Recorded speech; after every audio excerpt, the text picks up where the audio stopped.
EVE Online, un jeu spatial massivement multijoueur en ligne, qui est probablement plus connu pour deux choses. Il fait la une des journaux pour ses conflits massifs dans le jeu impliquant des dizaines ou des milliers de joueurs.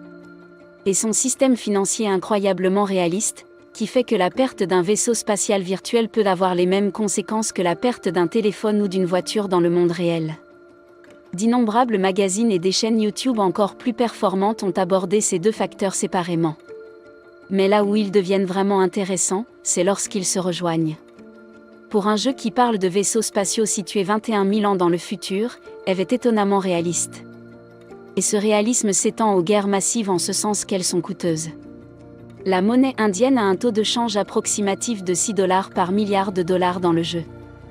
Il faut cependant préciser que l'échange de cette monnaie dans le jeu contre de l'argent réel est en fait contraire aux règles du jeu, du moins pour l'instant, et qu'il vous fera bannir. Néanmoins, cela montre que les actifs du jeu ont une valeur réelle très tangible sur le marché gris. Ainsi, lorsque vous voyez des titres sur des billions de dollars perdus dans l'une de ces batailles épiques, cela vous donne une idée du coût que peut représenter la conduite de guerres entières dans EVE Online. Mais tout cela soulève la question suivante: qui ou quoi finance ces guerres, avec un prix de centaines de milliers de dollars du monde réel et rien d'autre que le prix et le rendement de l'espace virtuel? Cela ne semble pas être une très bonne affaire, n'est-ce pas? Il est temps d'apprendre comment fonctionne l'argent de l'espace.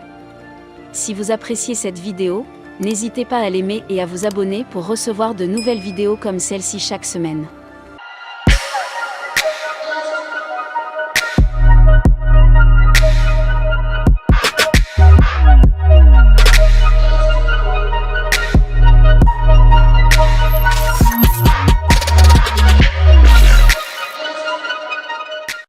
Il y a deux façons intéressantes et uniques de financer les grandes guerres au cours des 2 dernières décennies d'existence de cette équipe. Mais commençons par la plus élémentaire. Ce jeu abrite une sélection de mégacorporations entièrement gérées par les joueurs, semblables à bien des égards aux guildes et à World of Warcraft, mais à une échelle bien plus grande. Les plus grandes d'entre elles fonctionnent comme des États-nations, elles ont des frontières définies, une armée permanente, une industrie fiscale, bien sûr, des structures de commandement. Ces grandes institutions s'opposeront inévitablement à d'autres entités similaires pour des questions de ressources, de territoire ou, tout simplement, pour s'amuser. En fin de compte, il s'agit d'un jeu vidéo. Les raisons d'entrer en guerre peuvent donc être simplement de divertir les membres de ces sociétés. Normalement, les participants à ces guerres doivent fournir leurs propres vaisseaux de combat, financés par l'argent qu'ils gagnent dans le jeu, mais si ces vaisseaux sont perdus au combat, les mégacorporations paieront pour les remplacer. Elles agissent ainsi parce qu'en fin de compte, elles auront besoin de main-d'œuvre pour gagner ces guerres. En veillant à ce que les joueurs n'aient pas trop peur de perdre leur vaisseau, ils continueront à se connecter et à se lancer dans ces batailles spatiales dévastatrices. Les programmes de remplacement des puces de SRP seront souvent financés par les impôts prélevés auprès de ces sociétés en période de paix relative. Les industriels ont mis à leur disposition un territoire sûr et sécurisé pour mener à bien leurs activités. En retour, ils doivent verser une partie de leurs bénéfices à une autorité centrale, qui financera ensuite le programme militaire visant à maintenir, voire à étendre, ce territoire protégé, ce qui est exactement la même chose que ce qui se passe avec tous les gouvernements du monde réel. C'est bien en théorie, mais souvent ces entités industrielles n'ont pas la capacité de faire la guerre elles-mêmes. Dans ces circonstances, elles peuvent faire appel à des entités mercenaires qui ne font rien d'autre que de faire la guerre au nom d'autres personnes contre rémunération, ce qui n'est pas très différent de ce qui se passe de temps en temps dans le monde réel avec des sociétés militaires sous contrat comme l'Académie qui remplissent une fonction très similaire. Jusqu'à présent, nous nous sommes intéressés aux guerres relativement mineures, celles qui peuvent être importantes pour les joueurs du jeu et les affiches de notre feuille de calcul, mais qui ne sont pas vraiment remarquables pour un spectateur non impliqué, comme vous ou moi. L'économie est tellement réaliste et diversifiée qu'à un moment donné, il y avait des casinos virtuels dans le jeu, fondés, financés et gérés entièrement par des joueurs réguliers utilisant la monnaie du jeu. Bien entendu, ces casinos généraient d'énormes profits, tout comme la plupart d'entre eux dans le monde réel. Bien sûr, ces profits en jeu étaient formidables, mais il n'y avait pas grand-chose à en faire au niveau individuel. Ce genre d'argent permet d'acheter plusieurs fois tous les vaisseaux spatiaux du jeu. Ils avaient donc besoin de quelque chose de plus grand pour investir leur argent. La réponse logique était de vendre l'argent du jeu final pour de l'argent du monde réel, que ce soit autorisé ou non bien sûr, il risquait d'être banni d'un jeu vidéo, mais le total collectif que ces casinos généraient valait des millions de dollars. C'était donc un risque que beaucoup de propriétaires de casinos étaient prêts à prendre. C'était d'autant plus pratique que les milliers de transactions traitées quotidiennement par les casinos constituaient une couverture parfaite pour le blanchiment d'argent dans les jeux. Il était presque impossible de distinguer les transactions légitimes de celles qui ne l'étaient pas. Encore une fois, c'est très similaire aux casinos du vrai monde à qui font continuellement la une des journaux pour être des centres de blanchiment d'argent.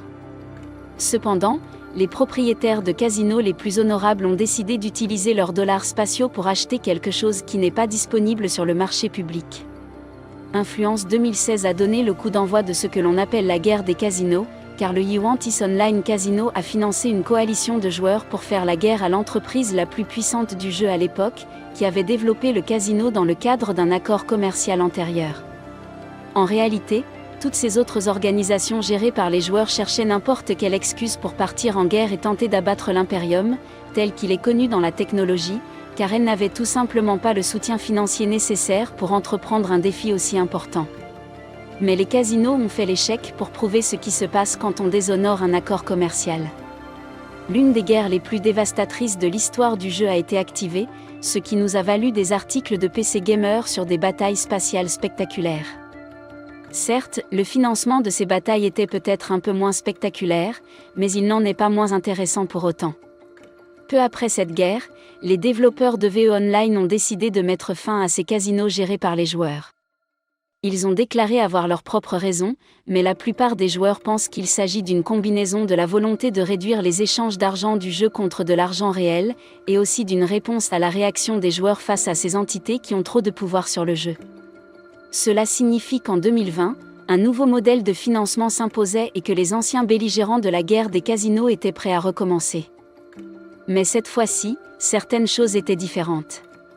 Tout d'abord, les casinos n'existaient plus, ce qui signifiait qu'aucune des parties ne disposerait d'un financement illimité. De plus, l'année 2020 a été marquée par le travail à domicile et l'absence d'autres options de divertissement. À part s'asseoir devant un ordinateur pour jouer à des jeux vidéo. Les batailles les plus cruciales du conflit allaient inévitablement être décidées par celui qui parviendrait à mettre en œuvre les plus grands vaisseaux du jeu, les Titans. Ces vaisseaux sont extrêmement puissants et étaient, du moins jusqu'à récemment, extrêmement rares. Mais les changements intervenus dans le jeu au cours des dernières années ont permis à ces puissances industrielles de produire ces vaisseaux légendaires comme s'il s'agissait de Ford Model T.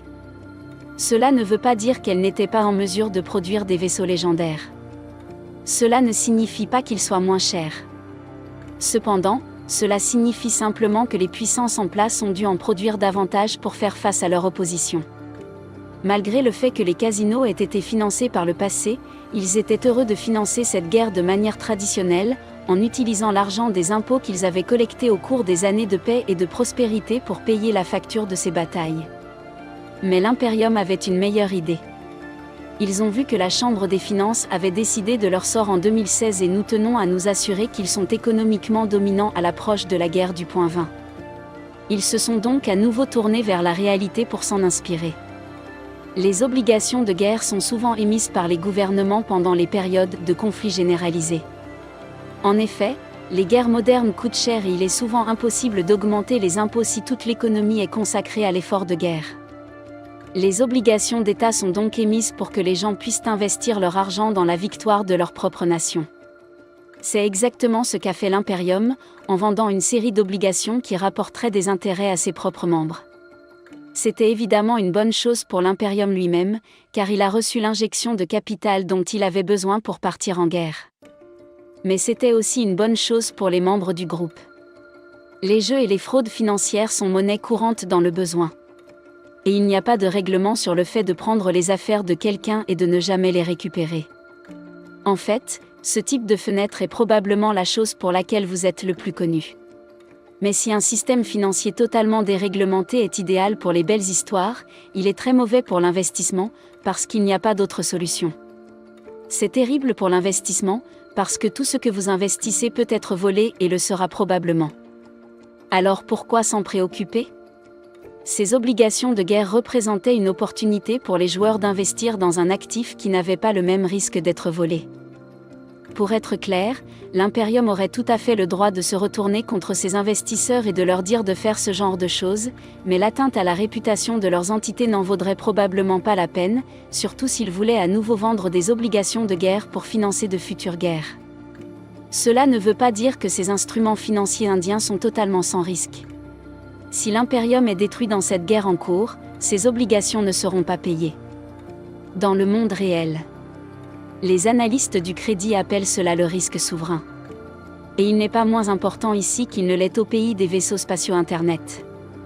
Mais pour l'instant, au moins, cette guerre est toujours en cours et elle devrait fournir aux magazines de jeux et aux chaînes YouTube en herbe beaucoup plus de choses à raconter. Comme le fait que les marchés financiers de ce jeu ont prédit le short squeeze sur GameStop, alors n'oubliez pas d'aimer et de vous abonner si vous voulez nous voir faire une vidéo sur ce sujet. Merci d'avoir appris comment fonctionne l'argent. Vivre et non survivre. Soyons prospères.